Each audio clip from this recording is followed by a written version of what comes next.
but we are also joined by, frankly, two of the world's most successful athletes.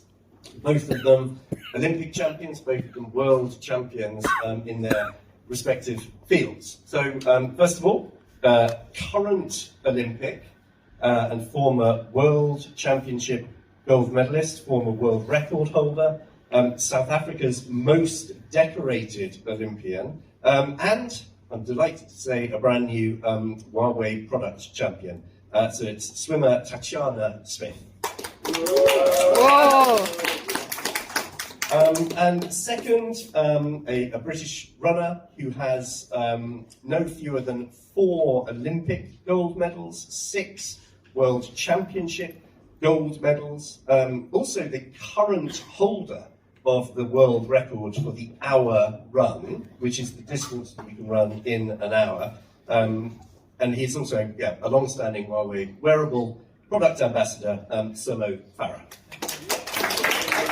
So thank you both very, very much for joining us. Now, swimming or running? Which is the most difficult? I personally think, hi everyone, I personally think swimming is harder, much harder. And I personally think running is much harder. Oh, that was fairly predictable. I mean, I guess swimming, you've got to hold your breath, right? You've got to use your arms and your legs, whereas anyone can run. Are we allowed to disclose to the ladies and gentlemen that you actually can't swim? It's true, yeah, honestly, I put my hand up here. There's nothing wrong with that, but when I met here today, I just thought I'd share that because I can't swim to save my life. My kids can, but I can't swim. Maybe something that I can learn for sure. Maybe. Oh, Tatjana, I mean, do you run as part of your training, or is it a completely different beast?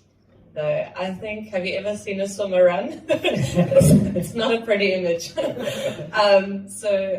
You're very fit in the water, but as soon as you go running, I think 2Ks and I'm like out of breath. I think swimming is very easier on your joints, where running is very hard on your legs and stuff, so it really feels like I've shin splints. But yeah, we never really, I think it was just to be cautious to not twist an ankle or something, because that most likely would happen to a swimmer. So. And tell me, how long do you think you could just keep swimming non-stop for? How long do you reckon you could go on for? I think it's difficult because open water you swim for 2 hours straight, where our training sessions is 2 hours, but it is a lot of stopping in between and drills and kicking, so it's a lot more technique. So yeah, I also take my hat off for the open water swimmers, but I think I would be able to do a nice session. I like to challenge myself in the water, so I wouldn't say less than 2 hours. Wow, okay. Well, so 2 hours is pretty much a marathon time. But Mo, how long is the longest run you've ever done? How long did that last? So yeah, the longest run I've ever done is 28 miles. But again, as I said, James, when I started, when you're very young, you build that. You don't being able to go straight away to run.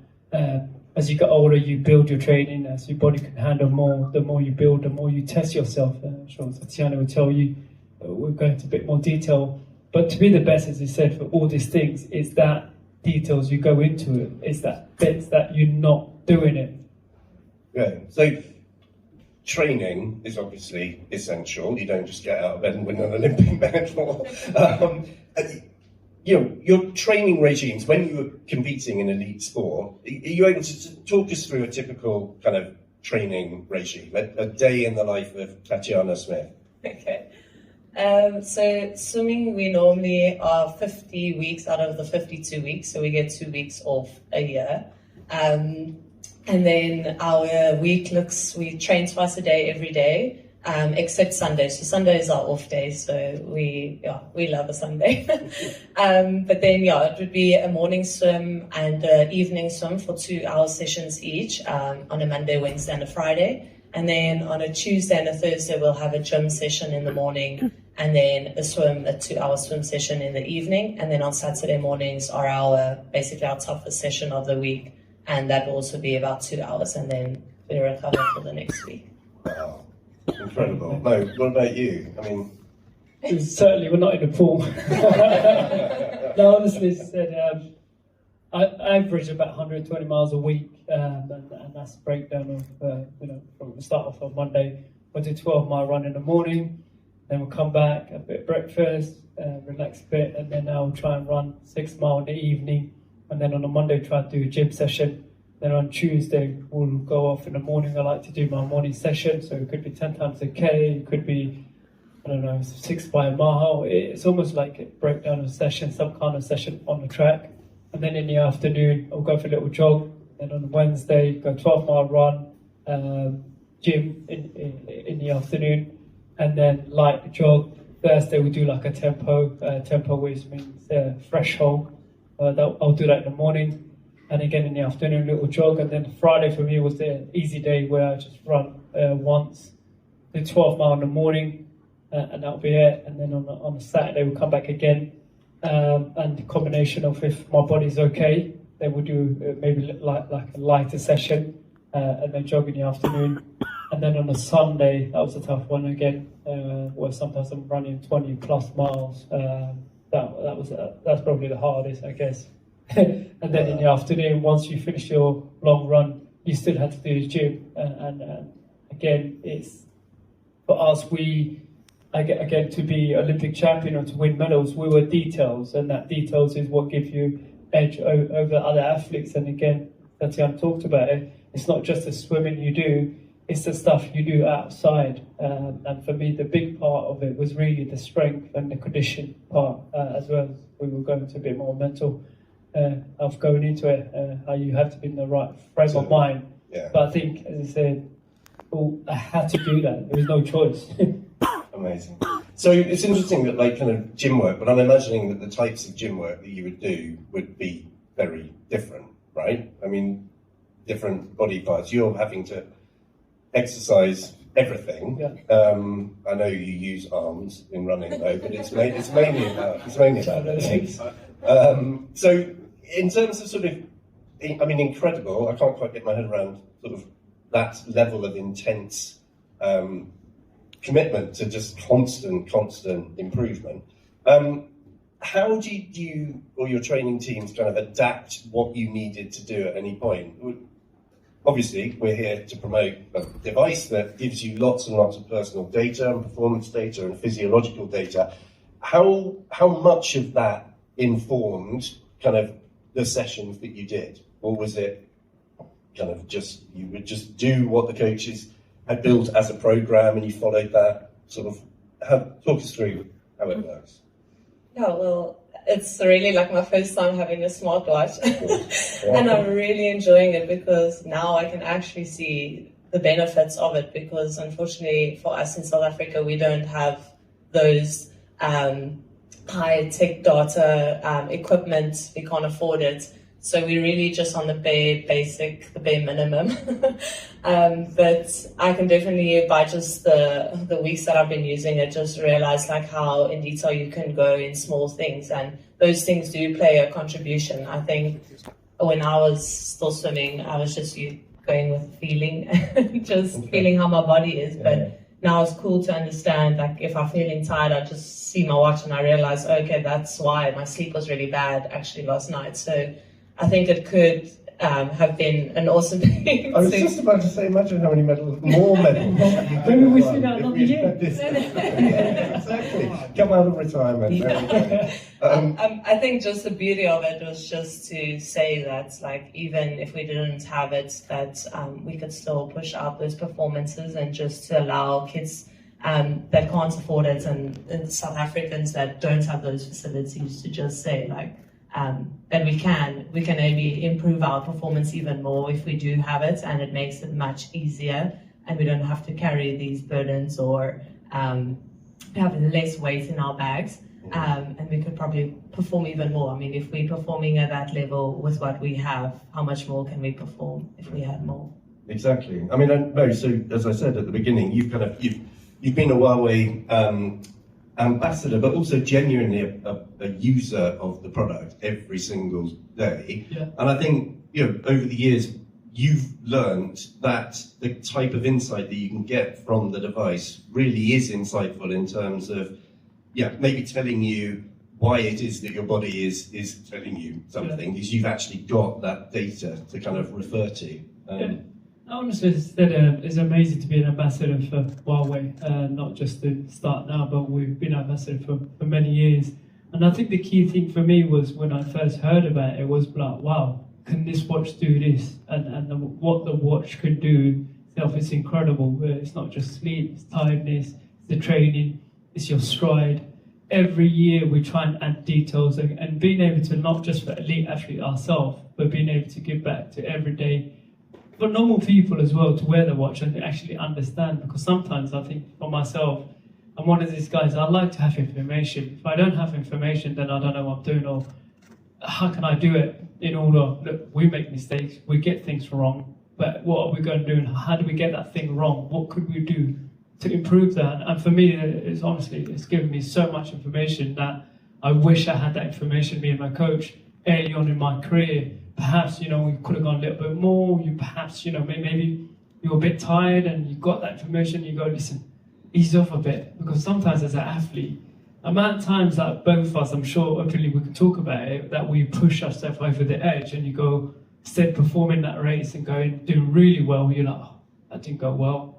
But then you have to go back, how did it not go well? Maybe I just perhaps done a little bit too much. And I think all this information that we can have, not just for runners, swimmers, and again, the new app, the new feature of golf. And honestly, it's like where we're going, it's incredible because if you have all this at your risk, we have to do something with it. And I think that's important.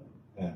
So it's interesting, because you were just talking there about kind of learning from performance, so kind of your most recent performance, and trying to rectify potentially things that you'd identified that hadn't gone well. Now, I know when you're running a marathon, that becomes a bit of a challenge, right? Because how regularly would you sort of run in a competitive marathon? Honestly, for me, it was one of these things where I wanted to do the marathon, and I'm not really talking about it, gone into the marathon, but I struggled a little bit because the reason why was, even though I won a major marathon, I run 2:05, British record, European record at the time. I felt like I didn't get the best out of myself in a way, because for me it was so hard. You race, like it says that you race now and you have to wait for 6 months. 6 months. 6 months, that's a long time to wait. Where on the track, when I was competing, when you got things wrong, when you got things right, you can fix it and you can go back again. Like when you look back at the race and go, oh my God, I was struggling 400 meters to go. I didn't have that much, little bit of speed. Then you can work on speed, you can work on strength, you can fix things quite quick. But in a marathon, you have to wait 6 months, which is quite hard. Honestly, some of them, obviously, we all have that talent, there's that things, but then it's that talent that, are you willing to work hard? Are you willing to go that extra mile? Are you willing to put in that work and learn about yourself and take as much information from your coach, from yourself? And that's what really, I think that's what, for me, I relied on heavily, was my training and the information, and then my body being able to go, I'm good. So, Tatjana, what about kind of the frequency of competition for you? It's not once every 6 months or once every 4 years, I hope. Sort of, but what was that rhythm of competition for you? How regularly were you competing? Unfortunately, it was actually like that. I think I built in a thing where I just started my career off as focusing on that one. We have our nationals that you have to qualify for. The major international competition that year, which will either be Olympics or World Champs, and then I would focus on that, and the rest of the time I would just be at home. Wow. So I think it would have helped. I think it was just too hard. I was too far in my career to try and change, and that's the challenging part, is because you always think, oh, what if I did race a lot more? I would have more of that knowledge. I'd be more experienced in racing, but I just had to commit to the process that I was doing already and just trust that it will work out. And I think that was the challenge, is that once a year I get there and I compete internationally and I see where I am, but now I have a whole year to work on it and see if it actually ends up working. and you never know. I mean, the So, rain. right, so you don't get kind of sneak peeks of how other competitors' training is going. No, it's all you're just training in isolation, being as best as you can, Yeah. and then you have to wait till race day. Yeah, I think in the competition environments and in athletes, we don't really want to share too much information. If you're at the top, like, you don't want to give away the secrets. So, unfortunately, that's just how it works, because if it's working for you, yes, it can work for someone else. Most likely it wouldn't, because you can only be the best you if it's you. But now we're very open to sharing our experience and allowing someone from a young age to maybe use that and see if it could help them potentially. But I think when you're in that, it's kind of hard to, I think the swimming environment is very secretive. That's incredible, as I said, Tatjana. I think she's been so modest. But again, honestly, it's really inspiring to hear that, because I know myself what I did and how, like, if things wasn't going right, I've gone to the race, test myself. But it just shows you also talent. But again, it's that mindset of, knowing what you want is really important. Yeah.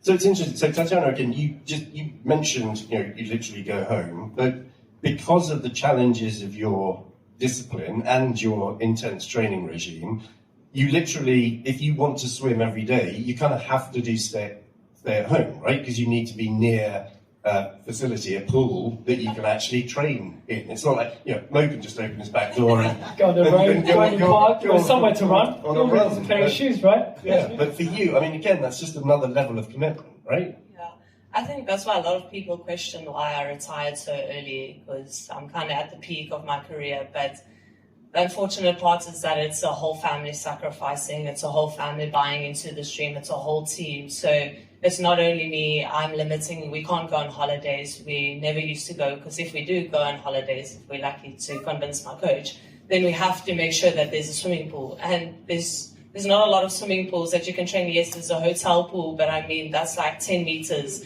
So there were some times, there were some years where it was just like, we really just want to go on a holiday, and we had to convince my coach that we would swim. It's not a 25-meter pool, it might be like a 17-meter pool. Is that okay? And I would just have to swim up and down for 3 hours instead of 2 hours, but just so that we as a family could go on holiday. So it really took a lot out of them, and just for them to believe in me. So I wouldn't be where I am if no one bought into the dream with me, because it really took a village for me to get where I was. So I think that's why it was really challenging, is because I couldn't just go and walk out of the door and start running. So yeah, that's kind of amazing. So talking of kind of traveling and training, Mo, I mean, you post on your socials, you were often in Africa training, right?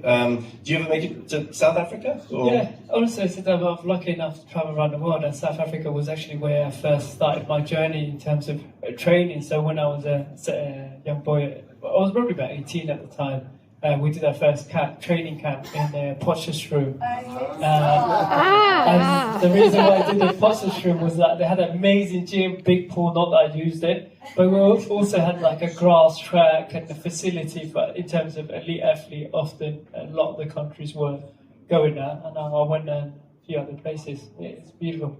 Amazing. Yeah, it's cool, beautiful. cool. Oh, I haven't swum there. Never swum there. No. we need to bring it to I was going to say maybe this is a Netflix series, by the way. Yeah. It's already been pitched by Joel, Tatjana's husband. But we're considering getting Tatjana to teach Mo to swim and Mo to help Tatjana to. That's a big challenge, right? Honestly, It is. Yeah. imagine someone teach you Olympic champion, right? Exactly. Where would it go? Maybe, Question. yeah, maybe Mo, you can introduce Tatjana to a new Olympic discipline, so she can increase the number of medals yet further.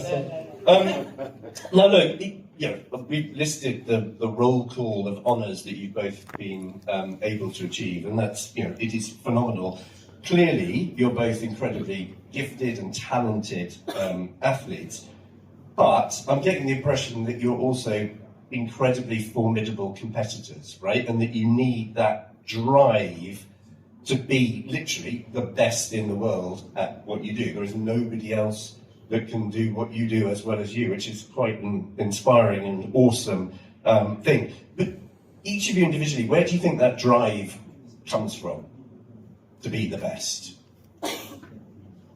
There you go. Okay. I think a lot of us have said we just normal people, but I think some people might not see us normal. But for me personally, I think my story itself, the way I was brought up when I was young, my story itself, I think that's what makes me the man I am today, and taught me a lot of values. And when you get a chance, grab it with both hands, being willing to go that extra mile, keep grafting. As I said, honestly, if even though we come from amazing things, won so many medals, if we go back to each time we struggle or mentally we go, I can't do it. So many times, even I remember from training, going to a training session and going, I was supposed to do like a really hard track session. At that point, I'm like, couldn't do it, but because my body wasn't ready. But it's that mindset of so many times. But if you think back and go, oh my God, I had a bad session, I can't do it. I will never achieve what I have achieved, and I'm sure same, not every day goes smooth, and it's that how you deal with it and then stay grounded and keep on going. Yeah, like he says, I think we're not always going to be able to give 100%, but it's giving 100% in the 50 that we have that day. And I think I'm also a very logical person, so for me, I really had to put in the time to stand behind the block and be confident in saying I gave it everything. So no matter what the outcome, I'd be completely happy because I know there wasn't like, oh, I didn't go to bed, or oh, I missed that session, because I was very, very dedicated and very hard on myself in terms of that. But I think the thing that motivated me the most was probably like figuring out why. I think if you know what your why is, that really drives you through, because then it doesn't really, you don't find it's in the achievements, because you're not always going to achieve, it's not always going to go well, you're not always going to swim a PB, but it's holding on to the why. And for me, I really just wanted first to prove that we can do it in South Africa from home.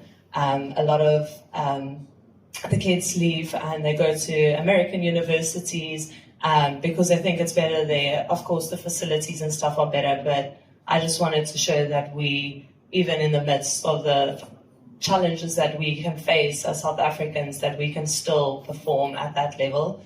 And then I also just, I really felt that I was given this talent for a reason, and I wanted to use it. I didn't know how, and it's not only by winning, but it's going out there and giving your best and allowing people to see that. And even if you fail, that you still stand up strong, and just honoring God in that sense of going out there and giving my best. Incredible. Wow. So literally it's kind of, it's national pride, right? The Rainbow Nation behind you, all pushing you on. Amazing. Wow, incredible. So Tatjana, let's, if you don't mind, take us back to kind of Paris. It's only a few short weeks ago now, and that kind of magical, incredible afternoon at the Paris Aquatics Centre. First of all, how was it? Amazing, obviously. Yeah. But did it go as you planned? Obviously, that was the culmination of years' worth of work and preparation, right? So, kind of talk to us about the journey to the podium, if you wouldn't mind. Yeah, no. I think when you see athletes win gold, you think they're extremely happy, and I definitely was happy. I think I was happy more of the journey that I went through and just proving myself that I could overcome it. Of course, I would much rather have taken a PB than a gold medal. I think if I swam a PB and came last, I think you generally just as an athlete know that you reached the limits of what or broken the limit that you had on yourself, so you couldn't have given more. So, of course, it wasn't as nice if you didn't swim a PB, but I think the journey from Tokyo to Paris was a lot different. Tokyo, I went in there, no one really knew me, still young, so trying to prove myself. Where with Tokyo, you had the expectations. You had the expectations that... Target on your back. Exactly. Yeah. You can't go and perform anymore and not win a medal. People expect you now to win gold. Yeah, bronze is nice, but because you won the gold, now we expect you to win the gold again.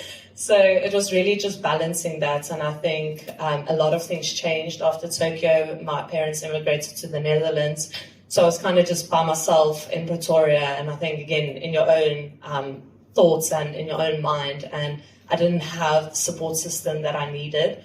And those 3 years were really just building on that, building on the people, surrounding myself with the right people. That can, when I'm in those moments where I'm like, I can't do this, I don't want to do this, to tell me that it's okay and let's carry on and still push you through that. So I think the difference was in the moments of Paris, it's just the village that got me there, and those people that saw me crying, the people that picked me up every single day, because it was much harder, this journey mentally. I mean, we all can train physically equally hard, and we all put in the time and we eat right, but at the end of the day, it's the mental side, and it was surrounding myself with the right people, to support me. And I think that's what it meant. That medal was for my village and for my country.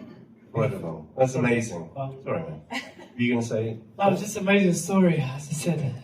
When you take a step back and then look at it from, said now I'm retired, and then you actually see the athletes do it, and to talk about why she did it, and I think it's incredibly amazing. But similarly, Mo, so, Tatjana, Tokyo was incredibly successful. Did you know the moment that games finished that you were setting your sights on Paris, or did it take a while? Or were you absolutely resolute, right, I'm going again, and I'm going to do it again?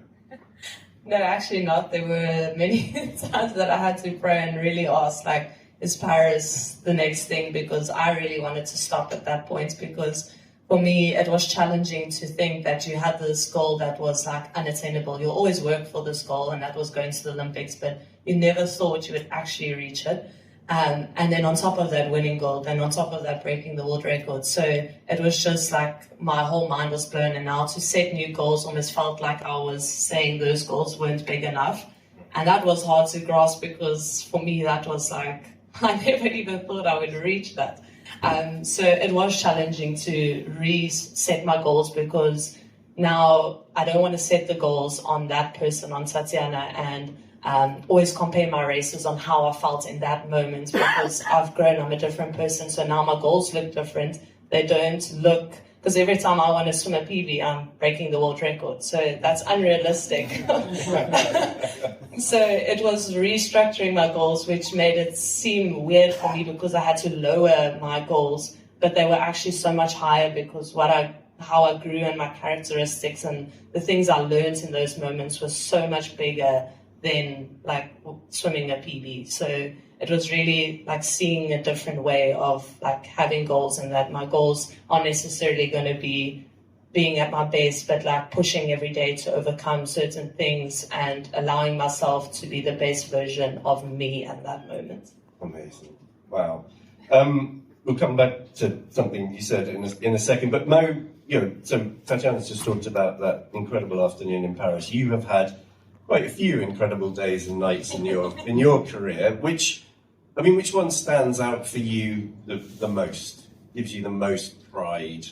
Honestly, as I said, we all dream of a moment of becoming an Olympic champion. For me, I'll never forget that moment where we had the Olympics right in our town, where I grew up, that Super Saturday in London. What an amazing thing to do it. And I think no matter what, in my entire time, I would never have that moment like that again, because the chances are to have Olympics right on your doorstep, but then you win 2 gold medals in front of your nation. I think that's the proudest moment in my career. So. Amazing. Yeah, it was incredible. I read actually yesterday, which I hadn't heard before, that the crowd noise was so loud that the camera that they used for the photo finish, the image was all shaken. Because, honestly, it's a true story. It's never happened in any Olympics or World Champs where they have the photo finish, will have that camera right on the inside, just because of how the sound travels. It was so noisy that when I got the photo finish back, it was like this. So, I asked the question of Tatjana, I'm going to ask it of you. So obviously London for you was incredibly successful. Did you immediately know that Rio was in your sights? Yeah. At that point when I crossed the line in London, I was like, can I retain this? You never even think I'm going to go and chill out or spend time with your family. Can I retain it? And then to be able to do it in Rio again, it was honestly amazing.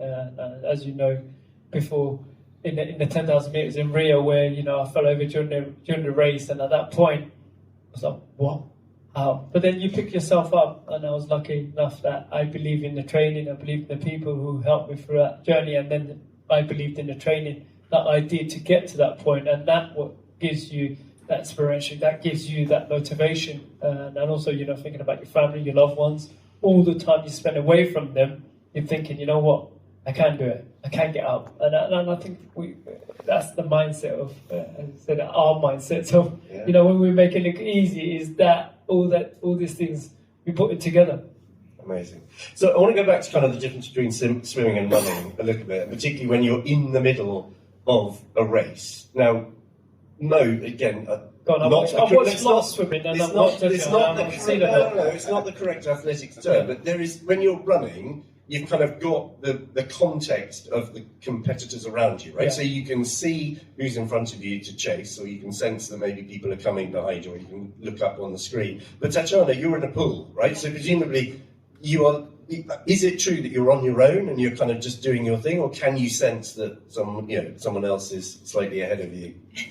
You definitely can see them in your peripherals, and right. That's the challenging thing, is to not be looking to the side. So you can definitely see them, and I think that was just my biggest challenge for Paris, was to just stay in my lane and stay focused, because also with breaststroke you don't open turn touch, so as you turn you immediately see, okay, who's in front, who's not. Yeah. So that could also stress you out, and I think those moments you immediately start changing your stroke, because now you're seeing you behind, like now you start rushing it. So it's really just staying confident in like your training and knowing that my stroke will pull through hopefully at the end. So when I watch the race, everyone always says they're so stressed when they watch me race. I was like, I don't understand, because I feel like I'm very much, maybe not in control, but I feel confidence in the pool.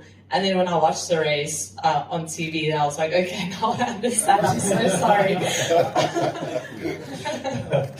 Just on that, is it possible, I'm intrigued, is it possible to actually enjoy an elite race when you're in it? Or is it only when you've finished, if it's a truly phenomenal race, presumably you put everything into it, right? Or can you kind of find that moment of zen during an elite competition?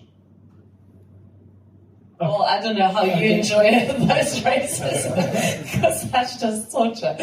Honestly, it's one of these things, even though sometimes that we find it hard, you've got to love it, you've got to enjoy it, and it's just breaking it down. And for me, I honestly enjoyed the racing part more than the training, because if I can do 120 miles week in, week out, the sessions, do everything else, do everything ticked, and then when you line up, you understand a bit more where you go, you know what, I've done 120 miles a week, I've done this gym session, I've done this training, I've done that training, and that really is the 5K particularly.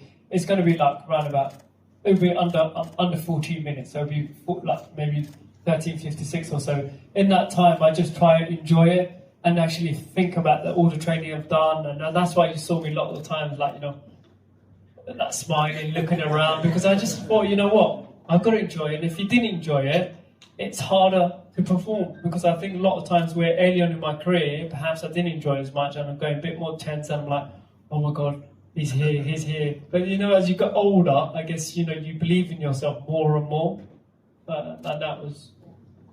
No, that's exactly the same for me. The training was the worst part. I love racing. Yeah. So in that moment, it's actually just to have fun and let whatever you did in the past and your training just kind of come out. Yeah, come out. Amazing.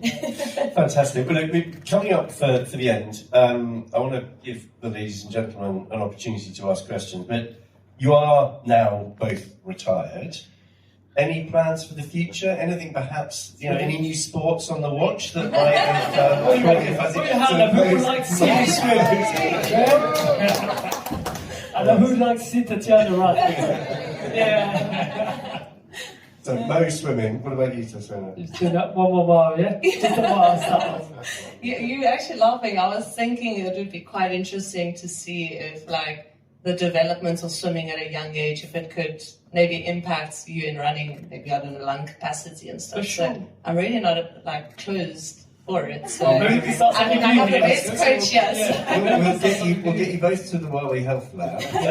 We'll get you strapped in as a resistance pool, so you can, you won't drown in it. Yeah. Because I think and there's a running track. Exactly. So let's do it. Yeah, because We've got the technology, right? We should go and Exactly. something. Olympian against Yeah. Olympian. Right. A couple of minutes. If anyone has any questions for, please. I've got questions for both of you. It's Faisal from a citizen in South Africa. I mean, you've achieved so much in your Olympic careers. If there's one thing you could change in that time as an Olympic champion, something that you could have done better, what would it be? Honestly, I look back at my career and look at my story, how I started, why did I start running, and I look back at everything and I go, you know what? I do ask myself that question, and often I said, would I change anything? Perhaps I wouldn't change a lot, but if I was talking to my younger self, I would say to myself, just enjoy a bit more, don't be afraid. And I think a lot of youngsters, particularly at a certain age, we are afraid of what's going to happen, what's the outcome going to be, what is this right? And I think a lot of it, we almost get scared. So if I was talking to the younger myself, I would just say enjoy it, keep on smiling, and keep being you. Please keep smiling, though. What about you, Tatjana? No, my answer would be exactly the same. I think I always had the line saying a happy swimmer is a fast swimmer, and not necessarily fast and breaking records, but the fastest for yourself and being the unique you. But it is really just enjoying those moments and having a smile on your face and just taking it all in, because honestly I think we wouldn't be where we were if we had many regrets. I think we're so fortunate that the things that we go through in life has helped us grow to become the champions that we were. So I don't think I'd ever change it. I think just to say believe in yourself. There's one thing that I do. As South Africans, we do feel like an imposter syndrome. So when we sit in those heats, we feel like, we can't really compare facilities. So we're not as good as these people, especially if you're sitting next to the previous Olympic champion. You immediately like, I don't know now if I can actually do it. But saying that I didn't pay for that seat or at the pool, or I didn't pay to swim in that lane or stand next to the blocks. You ran those times and swam those times to be there, so you deserve to be in that race. And anyone could be the winner today. It's really whoever's the best. And I always believe that after I won the 200 or the 100 in Paris, is if we raced the race tomorrow, someone would have won. If we raced it an hour later, someone else could have won. So it was really just the best on that day. I never believed that I was better than anyone. I think we're all pretty equal. It's just, whoever was, Give yourself that best chance. And exactly. I think that's the moment. Yeah. How inspiring. Right, probably got time for one more question. Please, there's a microphone now. Thank you. I have a question for Samo, actually. It's from the technology point of view. Suppose back in the days, you put the training shoes on and started running. Whereas now, there's so much technology and information available to all the sportsmen, all the competition. Would you say it's easier or more difficult to achieve good results on this level that you are competing on? Is it easier to have this edge over the competitors or not?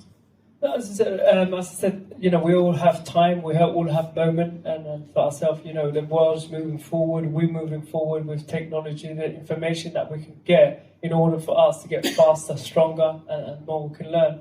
So if you go back to the shoes, in terms of shoes, how the shoes are developed, I believe that a lot of athletes that can go a little bit more harder, can run more faster times, just because the technology is improved. And the reason why it's improved is like when you do 120 miles a week, for example, when I did 120 miles a week, it's how do you come off 120 miles a week? Of course you're going to be tired, but the shoes and the support and the play and the technology that shoes that means you can come back quicker. That means you can probably get another extra session and that extra thing. And I think that's the way it's going to keep on moving. What about the role of technology in swimming, Tatjana? Because there's been some scandals of special suits and all of this sort of thing. Is there any technology in the same way that running shoe technology is evolving that you can foresee or is it actually more the application of kind of hard and fast, super accurate data that can help kind of fine tune those training programs and things? Yeah, I definitely feel that it could definitely contribute and it could definitely help you to analyze. But I think it's, again, as athletes, finding that balance, because we can also be overcritical. I could constantly checking my sleep, and if I see it didn't, I can immediately believe or tell myself that, oh, I'm not going to feel good in the pool. So a lot of the time it's just allowing your body and just going with how you're feeling on that day. And yes, you might be more tired, but again, it's giving that 100% of the 50 you have. But if I was also constantly wary of like, oh, I only have 50%. So it's a good information to have. And I think especially maybe for our coaches and stuff, to have that information, and we could maybe now and then check that information, or after a race we can analyze, okay, this is why that race went bad, is because you're sleeping this. But I think it's finding that balance of not like overcritically being on yourself and constantly looking at the device. It's great to have, but it's making sure it's that balance. So rather than kind of guiding everything you do, it's there as a reference in case I feel a bit like this. Exactly. Let me check the data. Yeah. Okay. Look, I'm really sorry, everyone. We have to wrap up because the room is required for another purpose.